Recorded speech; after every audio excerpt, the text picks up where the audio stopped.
के पहले प्रार्थना जरूर करते हैं। जहाँ हर प्यासे को वो प्रेम मिले, ऐसा सागर तेरा वृंदावन है। जहाँ बेचैन को चैन मिले, वो घर तेरा वृंदावन है। जहाँ आत्मा से भी परमात्मा मिले, वो दर तेरा वृंदावन है। जहाँ इस मन को भी बस सुकून मिले, वो घर तेरा वृंदावन है। मेरी ये रूह तो प्यासी थी, प्यासी है तेरे लिए सांवरिया। जहाँ इस रूह को यूं जन्नत मिले, वो दर मेरा श्री वृंदावन है। वृंदावन अर्थात भगवान श्री कृष्ण की अलौकिक बाल लीलाओं का केंद्र। वृंदावन वह जगह है जहाँ भगवान श्री कृष्ण ने अपना बचपन गुजारा, जहाँ उन्होंने गोपी से विलास किया। कृष्ण आनंद के देवता हैं और जीवन में उमंग लाने वाले भी। यही कारण है कि वृंदावन में प्रवेश करते ही यहाँ के कण कण में भक्ति और प्रेम का एहसास होने लगता है। यहाँ की हवाओं में कुछ अलग सा संगीत है, मानो वह भी अब राधे राधे की माला जप रही है। यहाँ हर ओर कृष्ण समाये हुए हैं, हर ओर राधे राधे है, हर ओर रसपूर्ण भक्ति भाव की यमुना है। यहाँ यमुना जीवन दायिनी है और पाप नाशिनी है। माना जाता है कि यहाँ नहा लेने से आपके समस्त पाप नष्ट हो जाते हैं। यमुना नदी का श्यामल जल कृष्ण के श्याम वर्ण के समान है। यमुना उनकी 8 पत्नियों में से एक है, इसीलिए ब्रह्मभूमि के दर्शन यमुना नदी के बिना अपूर्ण है। इसी वृंदावन की पावन धरा पर आयोजित द्वितीय कुचुंब मिलन समारोह में 1857 की क्रांति धरा मेरठ उत्तर प्रदेश से मैं डॉक्टर वंदना तथा रायबरेली से मैं दीप्ति सिकरिया आप सबका कृष्ण नगरी की इस सांस्कृतिक संध्या में हृदय की अथाह गहराइयों से स्वागत करते हैं। हमारी संस्कृति तथा सभ्यता की अलौकिकता का प्रतीक है। दीप प्रज्वलन से अंधकार के नाश के साथ ही नवोत्साह नव चेतना का आरंभ होता है। दीप का अर्थ महज उसकी लौ से उत्पन्न प्रकाश से नहीं है, अपितु उसके पीछे हमारी अंतस चेतना की आत्मिक अनुभूति एवं भावात्मक लगाव से भी जुड़ा हो। दीदी, मीनाक्षी दीदी, श्रद्धा दीदी, दीपक भैया, अमृता जी तथा सतीश भैया जी से अनुरोध है कि दीपज्योतिर्नमोस्तुते मुखे स्मितप्रसारार्थमश्रूणां शोषणाय च ज्वलसि त्वं स्वयं नित्यं दीपदेव नमोस्तुते। हेतवे सत्रक्षणस्य विनाशाय च दुष्कृता संस्थापनार्थं धर्मस्य अग्निधात्रे नमोस्तुते। दीपदेव परब्रह्म दीपस्वामी जनार्दनः दीपोऽस्तु मम गोविन्दो दीपमात्रे नमोस्तुते। त्वं स्थिरो भव हे दीप सर्वेषां हृदि सर्वदा अज्ञानस्य विनाशेन भवेत् दीपावली सदा भवेत् दीपावली सदा।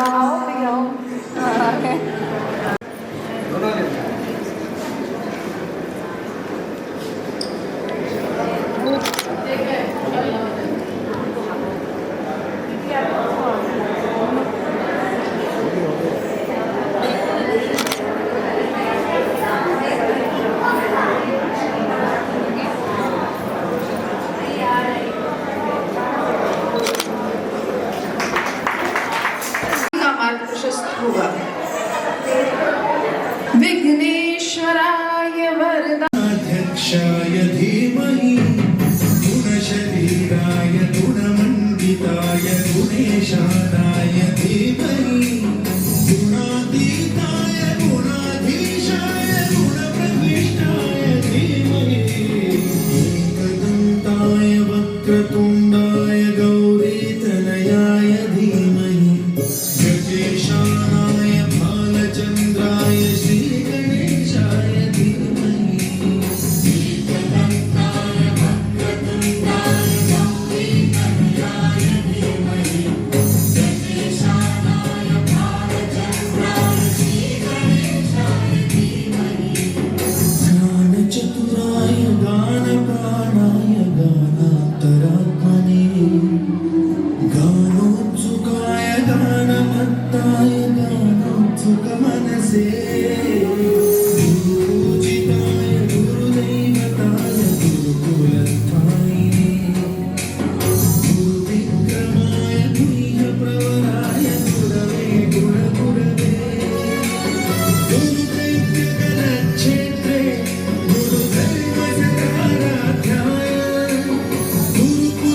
माता जी का सुंदर नृत्य हमने देखा, आज उन्हीं की बेटी का सुंदर नृत्य देखा।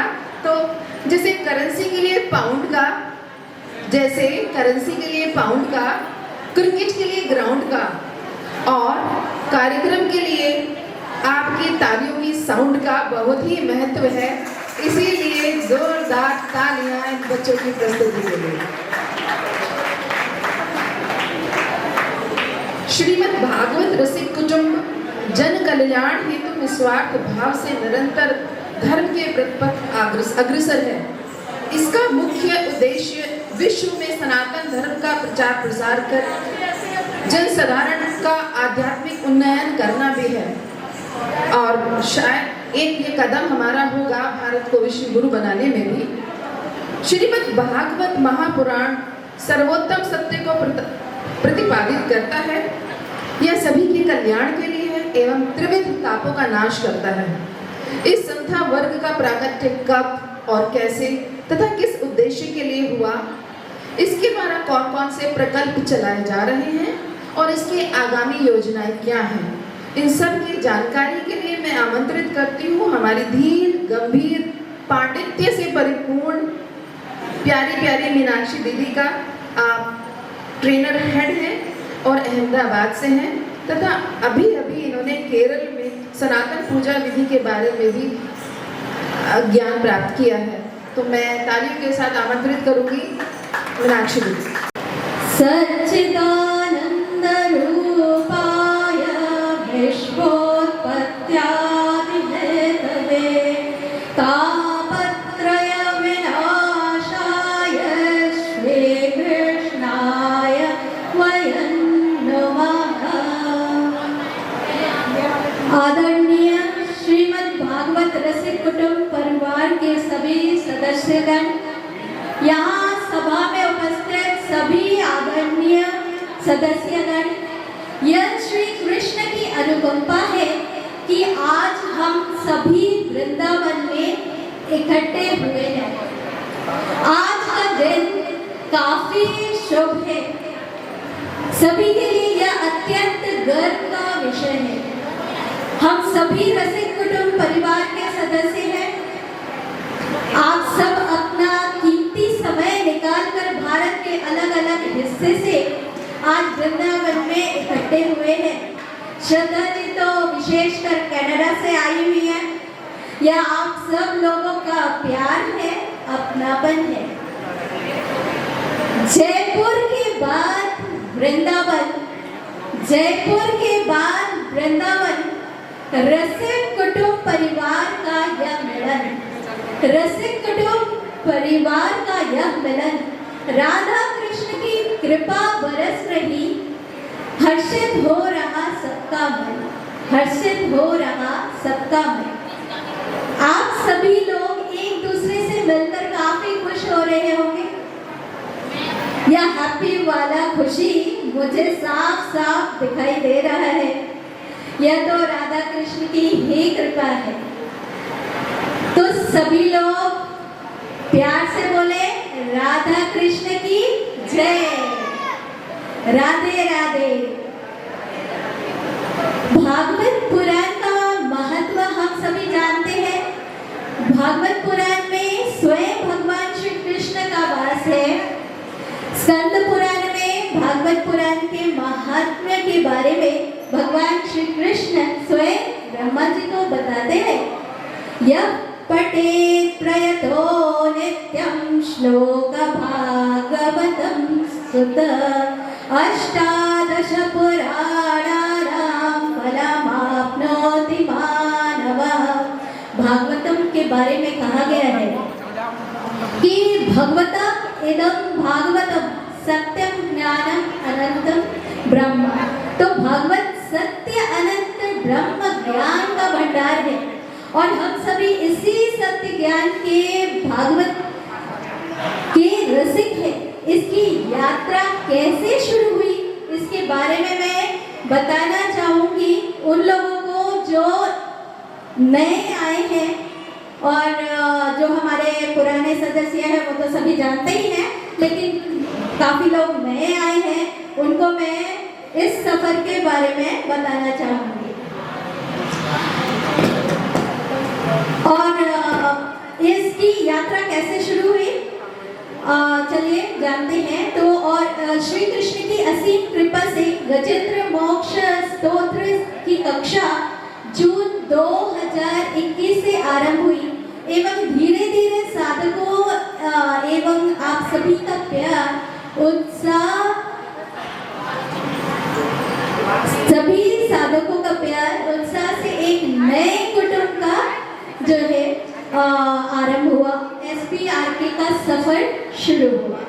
तो समय के साथ साथ श्री भागवत रसिक कुटुंब का विस्तार बढ़ता गया और इसके मुख्य सपोर्ट सिस्टम आप सभी समर्पित सदस्य हैं, समर्पित साधक है, अतः आप सभी का SPRK मैनेजमेंट की तरफ से हृदय से बहुत बहुत आभार है।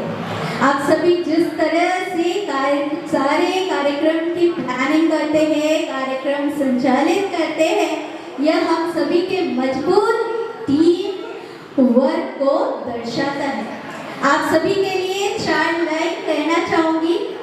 भागवत रसिक कुटुंब की यह पहचान बना दे मुश्किल मंजिल को भी आसान, बना दे मुश्किल मंजिल को भी आसान। ट्रेनर टेक GC का टीम वर्क है अनमोल, ट्रेनर टेक GC का टीम वर्क है अनमोल। गोविंदा गोविंदा सब प्यार से बोल। तो इस टीम वर्क के लिए आप सभी को विशेष बधाइयाँ। कृपया आप सब अपने इस टीम के लिए ताली बजाएं। जैसा आप सभी जानते हैं कि यहाँ सभी साधक पूर्ण निःशुल्क श्लोकों का शुद्ध उच्चारण सीखते हैं। अनुभवी ट्रेनर एवं मैनेजर टीम अपनी सेवा भी निःशुल्क देते हैं। साधक इन श्लोकों के अर्थ के साथ साथ सनातन धर्म की सरल व्याख्या के बारे में भी जानकारी हासिल करते हैं।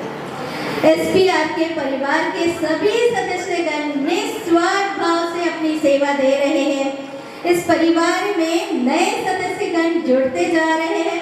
हमारे कुटुंब SPRK का सूत्र वाक्य है, हमारा विजन है श्रीमद् भागवत का यह सार, भागवत भक्ति ही आधार।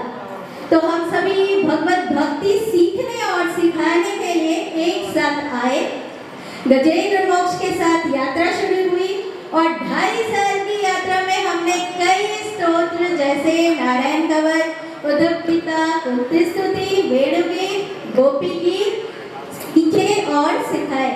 तो इसके साथ साथ महत्वपूर्ण दिवस जैसे गणेश चतुर्थी, महाशिवरात्रि, मकर संक्रांति इत्यादि के शुभ अवसर पर हम सभी ने कई वर्कशॉप भी किए हैं। तो यह हम सभी के लिए अत्यंत हर्ष का विषय है कि रास पंचाध्याय एवं भागवत रामायण स्तोत्र की भी कक्षाएं शुरू होने वाली है। आध्यात्मिक ज्ञान को और विस्तार देने के लिए ज्ञान मंथन सत्रों का भी आयोजन किया जाता है। हमारा हार्दिक आभार सभी गुरुजन का, विशेष अतिथियों का, जिसने SPRK के कार्यक्रम में आकर कुटुंब की शोभा बढ़ाई है। जून 2021 में 700 साधक हमसे जुड़े थे एवं श्री कृष्ण के अनुकंपा से अभी लगभग 30,000 साधक, बच्चे हो या बड़े, सभी उम्र के साधक जुड़े हुए हैं। भारत के अलावा करीब 10 अन्य देशों से भी साधक जुड़े हुए हैं। मुझे बताते हुए अत्यंत खुशी हो रही है कि श्री कृष्ण की अनुकंपा से अब SBR के एक ट्रस्ट के रूप में भी रजिस्टर्ड हो गया है एवं SBR का एक वेबसाइट भी है।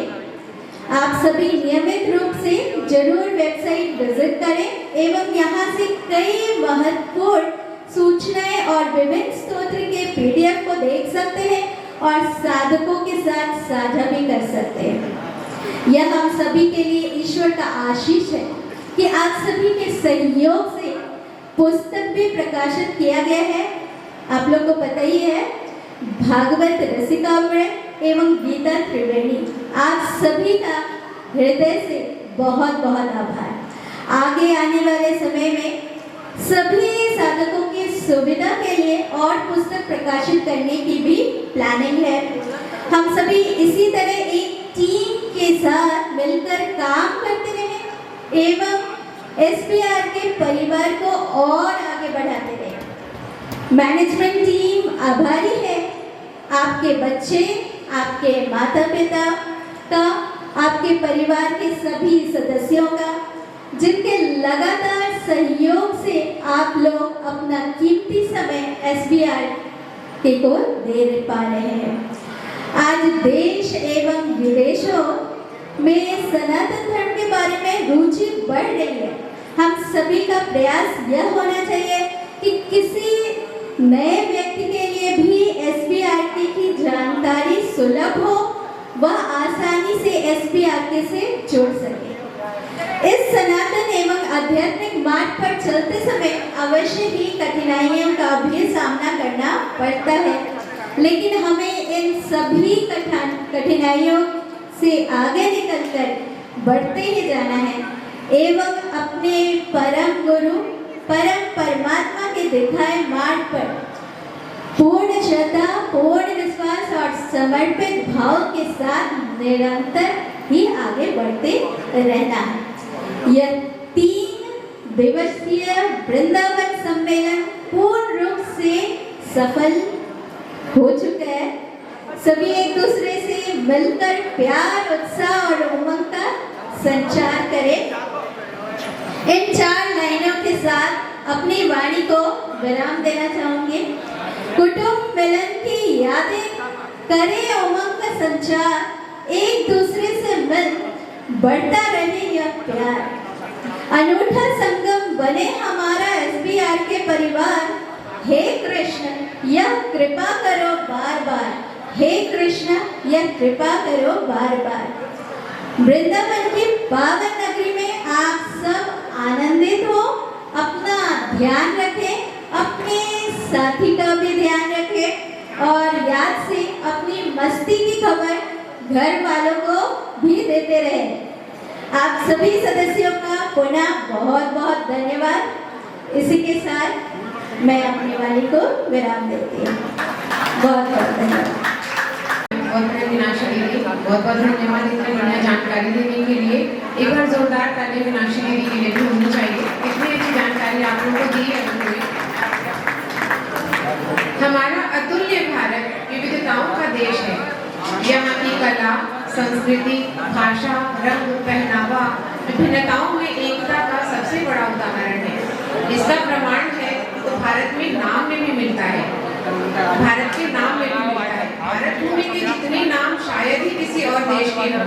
जम्बूद्वीप, भारतखंड, हिमवर्ष, अजनाम वर्ष, भारतवर्ष, आर्यावर्त, हिंद, हिंदुस्तान और इंडिया। प्राचीनता, आध्यात्मिकता, समन्वयशीलता, बहुदेवोपासना, धर्म एवं कर्म की प्रधानता, सहिष्णुता, सर्वांगीणता, ग्रहणशीलता, वर्णाश्रम व्यवस्था तथा सर्वधर्म समभाव भारतीय संस्कृति की ही विशेषताएं हैं। आज भारत की विभिन्न प्रादेशिक सांस्कृतिक छटाओं की झलक के साक्षी बनेंगे हम सब। हमारा देश चूंकि विविधताओं का देश है, तो उस विविधताओं को कुछ प्रदेशों ने समेटा है। हर प्रदेश की एक टैगलाइन है। ध्यान दीजिए, अब हम भारतवर्ष में प्रवेश कर रहे हैं, ठीक है? तो आप लोग ध्यान से हमारी बात को सुनेंगे, क्योंकि हर स्टेट के पहले हम उसकी टैगलाइन बोलेंगे, क्योंकि ये आपके लिए क्विज भी हो सकती है। Divine land of culture and heritage. तो हम जिस प्रदेश से शुरू कर रहे हैं वह ऋषि मुनियों की तपस्थली के साथ साथ परम पुरुष श्री कृष्ण, मर्यादा पुरुषोत्तम राम एवं बुद्ध जी की जन्मस्थली है। इस प्रदेश ने समाज को 2 अनमोल रत्नों से नवाजा है, अर्थात 2 महाकाव्य रामायण और महाभारत, जिनका जन्म उत्तर प्रदेश में हुआ। प्राचीन काल से ही उत्तर प्रदेश संस्कृतियों की नई नई धाराएं सींचती आई है। बुद्ध और जैन तीर्थंकर महावीर जी की शिक्षाओं के रूप में 2 नई संस्कृतियां भी यूपी की धरती पर ही पुष्पित पल्लवित हुई हैं। यहाँ पांडव नगरी इंद्रप्रस्थ यानी इंद्रदेव का शहर है, जहाँ पर इंद्र निवास करते हैं। आज वह संपूर्ण भारत का दिल है, दिलदार दिल्ली है। यहाँ भगवान शिव की नगरी काशी है। 3 नदियों का संगम प्रयागराज है। नवाबों की तहजीब का शहर लखनऊ है। प्यार की निशानी और 7वां अजूबा ताजमहल का शहर आगरा है। माँ विंध्यवासिनी का मंदिर यहीं पर है। कौरव पांडवों का हस्तिनापुर, पवित्र तीर्थ शुक्रताल, गढ़ मुक्तेश्वर, मुक्ति द्वार, पीतल नगरी, मुरादाबाद, अलीगढ़ के ताले, बरेली के झुमके, मथुरा का पेड़ा, आगरा का पेठा, गोरखपुर के भरे मिर्चे, बनारस के पान, बहुत सारी चीजें। लखनऊ की भूल भुलैया, संपूर्णानंद संस्कृत विश्वविद्यालय, जी हाँ, उत्तर प्रदेश। तो गंगा जमुना तहजीब के इस प्रदेश में चलते हैं राकेश भैया के साथ।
लल्ला की शिकायत करनी हो सब दौड़ी दौड़ी आती।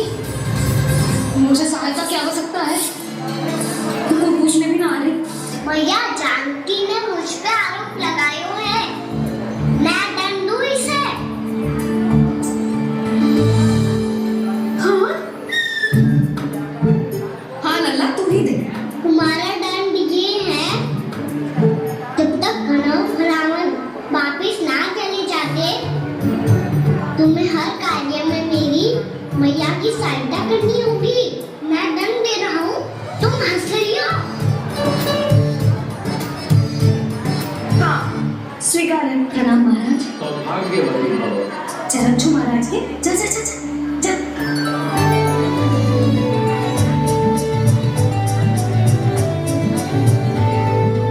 ये पकड़िए।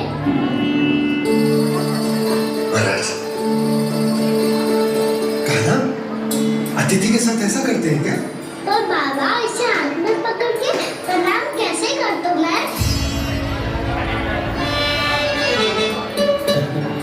आयुष्मान भव। मैया कह रही थी कि आप तीर्थ यात्रा से वापस आए हैं। तीर्थ यात्रा क्या होती है? किसी भी तीर्थ स्थान पर जाने की यात्रा को तीर्थ यात्रा कहते हैं। तीर्थ स्थान क्या होता है?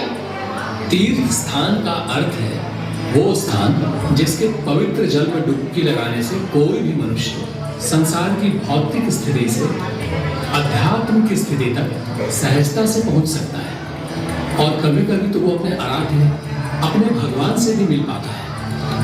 आप मिले अपने श्री नारायण से? मेरी इच्छा तो बहुत थी बालक, परंतु श्री नारायण से मिलना इतना सरल नहीं है। नाना महाराज, श्री नारायण से मिलना बहुत सरल है, पर या तो घर के मंदिर में उनसे जाके मिल लेती है, और वो भी तीर्थ स्थान हुआ ना।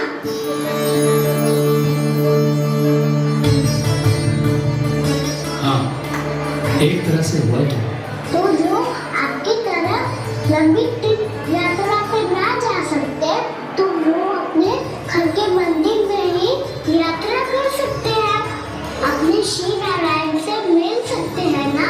कितना अच्छा होता यदि श्री नारायण से साक्षात्कार करना इतना सरल होता।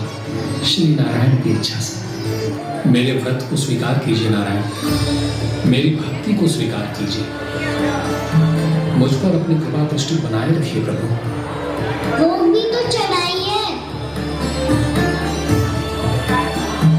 पधारिए प्रभु, मेरा भोग स्वीकार कीजिए। ये क्या कर रहे हो? आप क्या कर रहे हो? भोग अर्पण करने के बाद बड़ी प्रतीक्षा करनी चाहिए। नारायण को भोग खाने तो दो। पर तुम तो नारायण नहीं हो। लल्ला, लल्ला जी तूने क्या करो? क्षमा कीजिएगा महाराज। भूल मेरी ही है महाराज। बात यह है कि जब से इसे पता चला कि आज एकादशी है, तब से जब नारियल के लड्डू मांगना था, वो समय के अभाव के कारण मैं ना दे पाई। मैं दूसरे नारियल और गुड़ ले आती हूँ।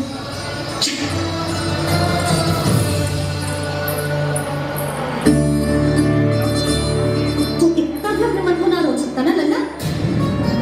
कही थी ना महाराज के जाने के बाद बना दूंगी लड्डू। जानकी शीघ्र दूसरा नारियल कस के ले आ, और गुड़ भी। ठीक है, इसे मैं अपने मुहैया के लेकर जाता हूँ। क्षमा कीजिएगा नारायण, आज बार बार अनुष्ठान में विघ्न आ रहा है, इसीलिए कृपा कीजिए प्रभु। पधारिए, आप तो भक्त वत्सल कहलाते हैं प्रभु। इस भक्त की भी विनती सुन लीजिए, दर्शन दीजिए प्रभु, दर्शन दीजिए। इसी विश्वास और समर्पण की ही तो देरी थी महर्षि।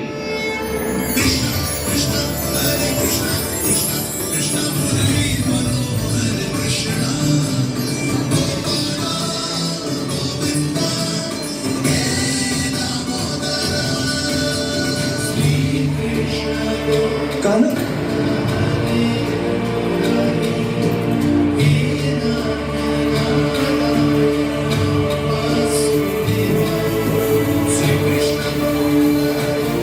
अरे तुम फिर आ गए?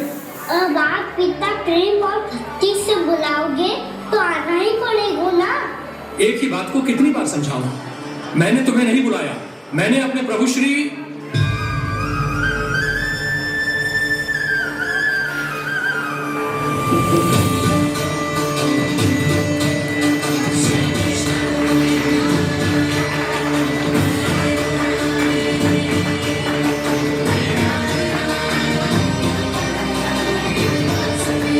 मैं तो हूँ आपका श्री नारायण।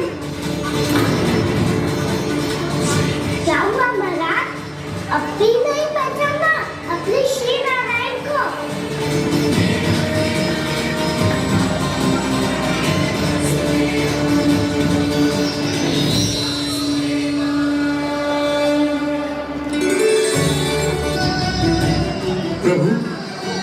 क्या सचमुच आप मेरे सामने हैं? आपने सत्य कहा था प्रभु।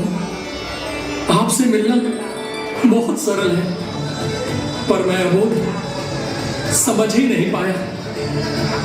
आपको अबोध कहता रहा।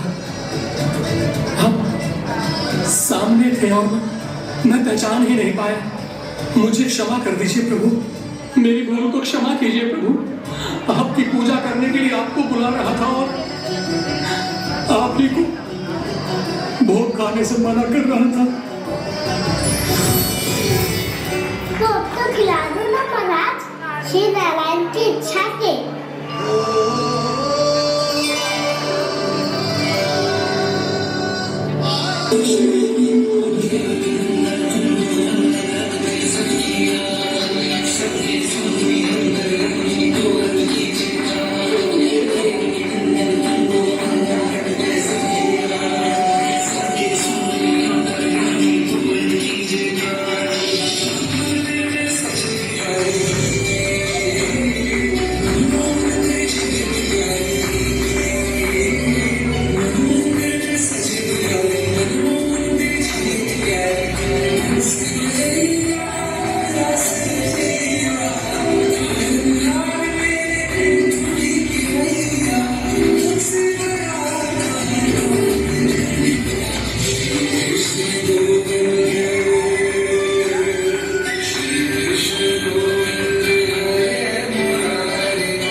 बंधन में है दिल तो एक बहाली तो बनती है, बंधन में है दिल तो एक बहाली तो बनती है, शांत से इस माहौल में खुशहाली तो बनती है।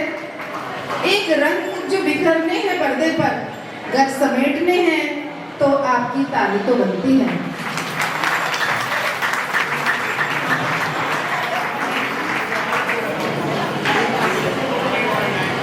केम छो बादा मजा माने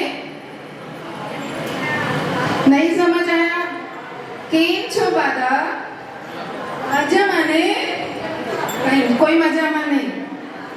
समझ ही गए होंगे कि हम किस प्रदेश में प्रवेश कर रहे हैं।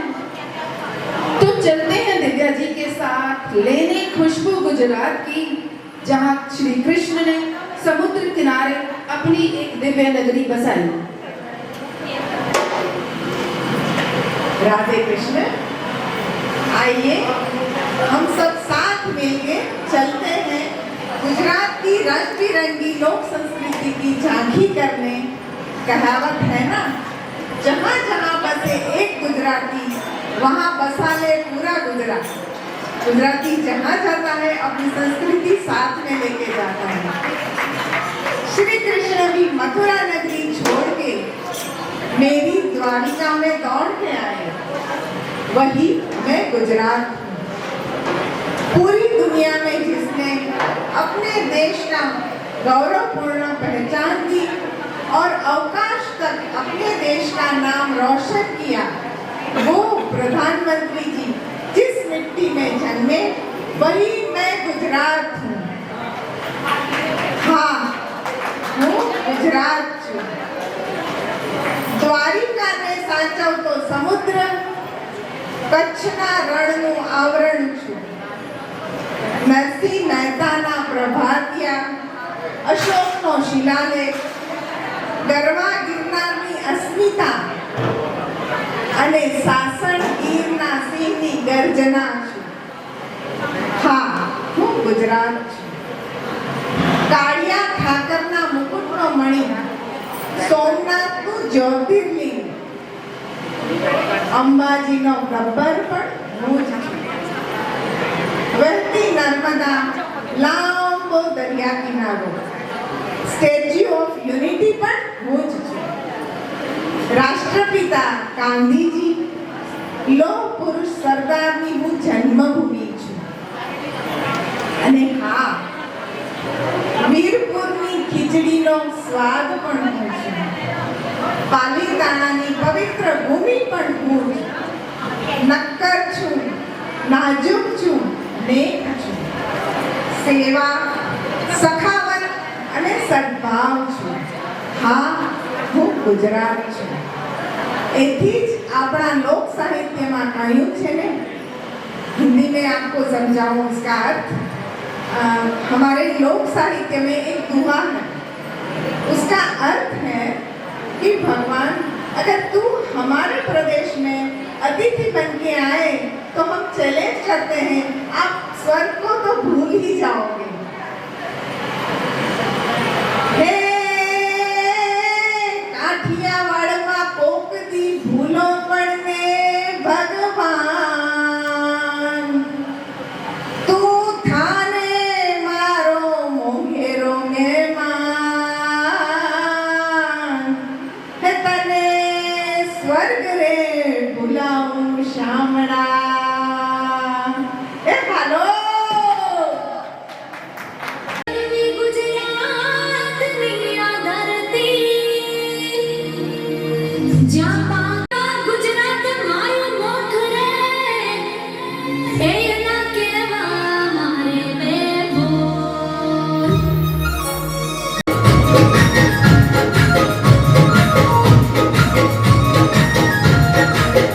हे काजी के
ढील दे तेरे भैया उस पतंग को ढील दे जैसे ही मस्ती में आए जैसे ही मस्ती में आए उस पतंग को खींच दे ढील दे तेरे भैया छड़ी रुपए की मशाल जरियम का जामा अतलस का ढोल चाचरना चौक वाली गब्बरना गोख वाली आरा सुरना पार वाली गिरदारी अम्बे वाली दाताना डूंगर वाली विश्व भुजाली माँ जगदम्बा अम्बा ने घड़ी खम्मा सर्वमंगल मांगल्ये शिवे सर्वार्थ साधिके शरण्ये त्र्यंबके गौरी नारायणी नमस्तुते बोलो श्री अम्बे माता की जय मां अम्बे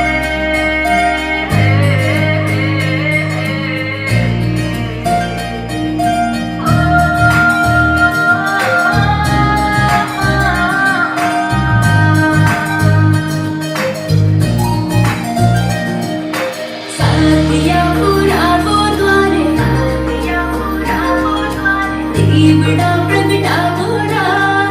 बड़ा प्रगटा मोरा साथिया पूरा वो द्वारे बड़ा प्रगटा मोरा आज मारे आंगणे पधार शिवा कावा वाली जय अम्बे अम्बे जय मां अम्बे जय अम्बे अम्बे जय मां अम्बे साथिया पूरा वो द्वारे बड़ा प्रगटा मोरा आज मारे आंगणे पधार शिवा कावा वाली जय अम्बे जय मां अम्बे जय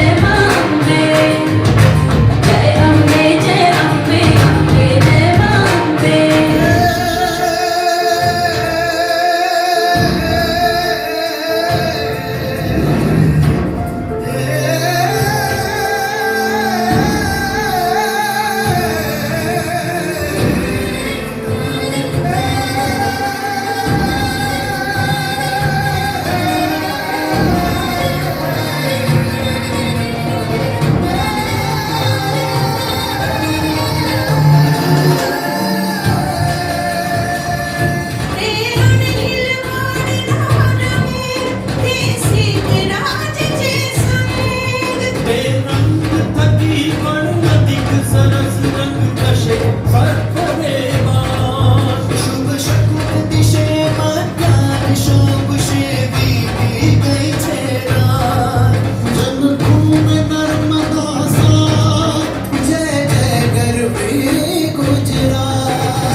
वसुदेव और देवकी ने कृष्ण को यज्ञोपवीत संस्कार और शिक्षा के लिए उज्जैन में सांदीपनी ऋषि के आश्रम में भेज दिया। इसी आश्रम में भगवान कृष्ण ने 64 दिन पढ़ाई करके 64 विद्याएं और 16 कलाएं सीखी तथा वेद पुराण का अध्ययन किया। आश्रम में कृष्ण और सुदामा की भेंट हुई, जो बाद में अटूट मित्रता की मिसाल बन गई। सांदीपनी आश्रम में ही हरि से हर का मिलन हुआ था। हरि यानी भगवान कृष्ण और हर अर्थात भोलेनाथ। श्री कृष्ण जब सांदीपनी आश्रम में पढ़ने के लिए पहुंचे तो भगवान शिव उनसे मिलने गए थे। उसी का साक्षात्कार करने चलते हैं the heart of incredible India, Madhya Pradesh की ओर।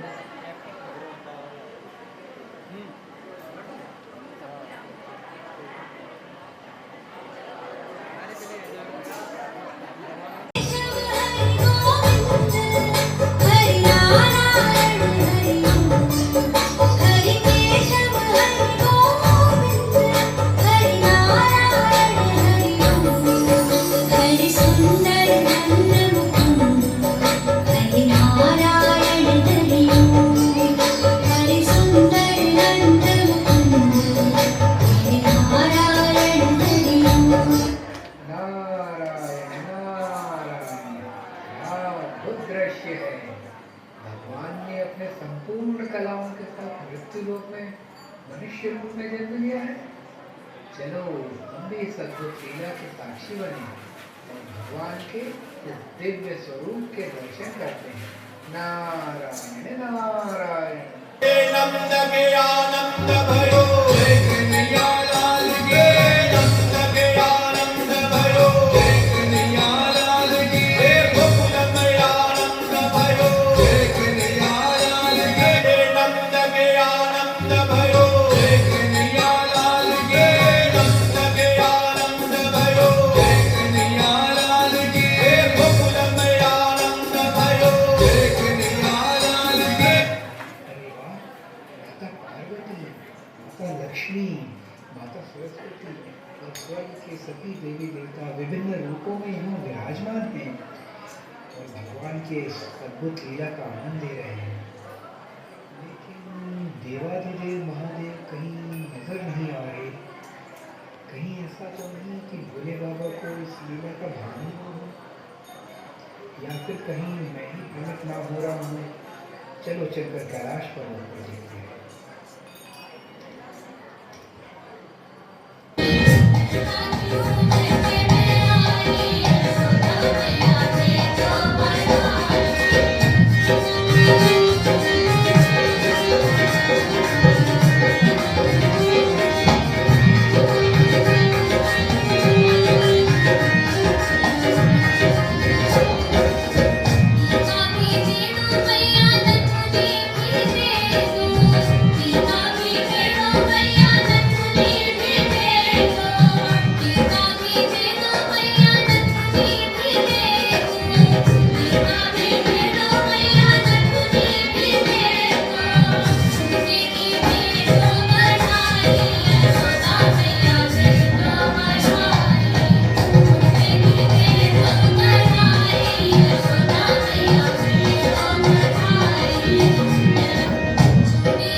ऋषिकेतु भगवान भोलेनाथ की जय हो।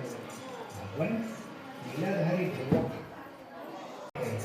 माता पार्वती और अन्य देवी देवता तो यहाँ बहुत पहले से ही विराजमान है।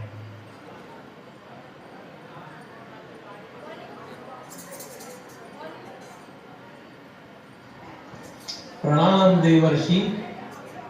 मेरी देरी का कारण मेरा शिष्य काग भुषुंडी है।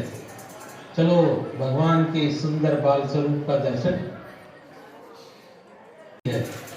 चलो भगवान के सुंदर बाल स्वरूप का दर्शन करते हैं। नारायण नारायण नारायण। माता, हमें भी अपने बालक के दर्शन करवा।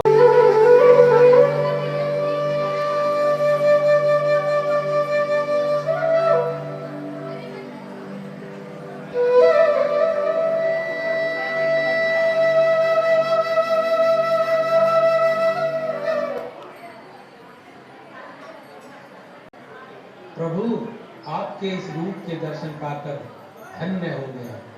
साक्षात बाल मुकुंद के दर्शन हो रहे हैं।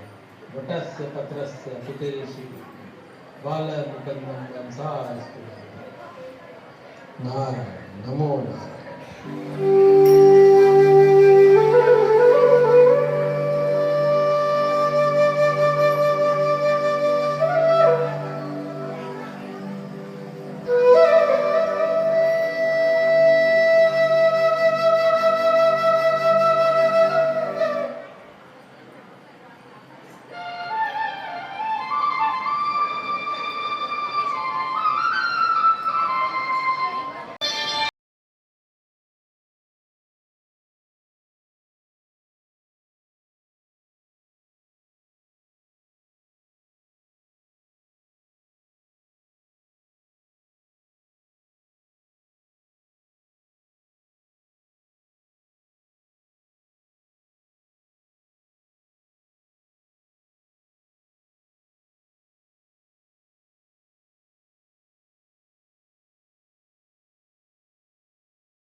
कि मध्य रात्रि में रास प्रारंभ भी हो गया।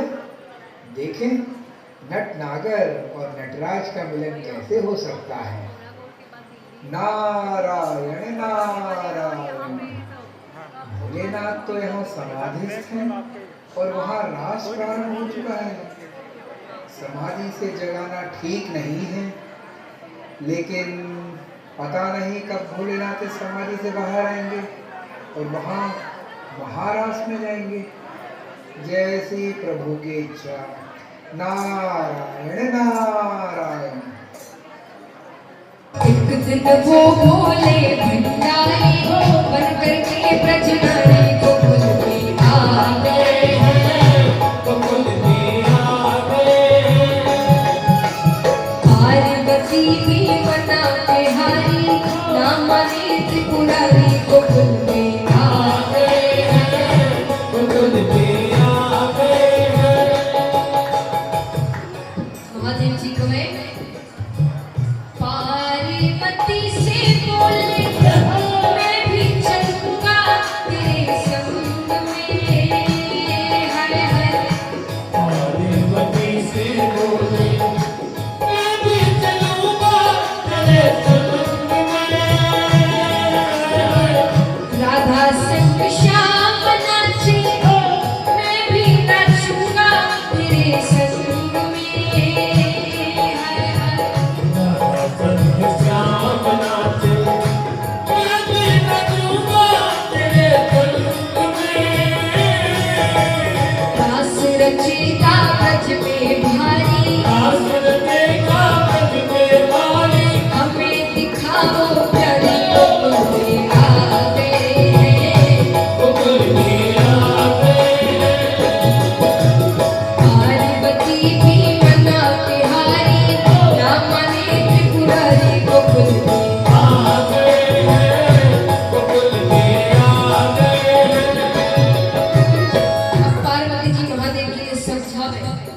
माधुरी जी कवे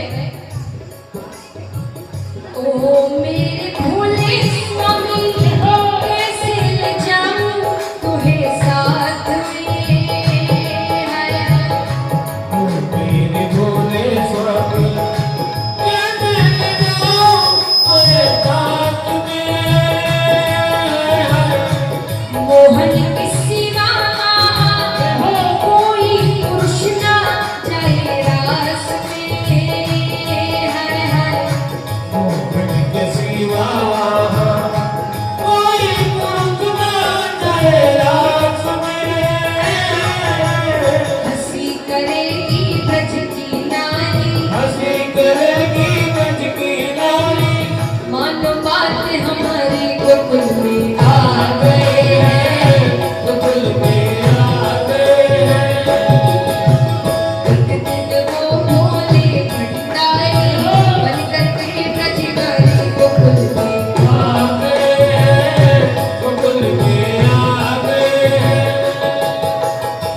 महादेव जी सुझाव दे महादेव जी कहे ऐसा बना दो मुझको कोई न जाने इस राज को हाय हाय ऐसा बना दो मुझको कोई न जाने इस राज को मैं हूँ सहेली तेरी ऐसा बताना ब्रजराज को हाय हाय मैं सहेली तेरी ऐसा बताना मुझे राज को बना पिछूड़ा पहन के साड़ी बना के जूड़ा पहन के साड़ी चाल चले मत वाली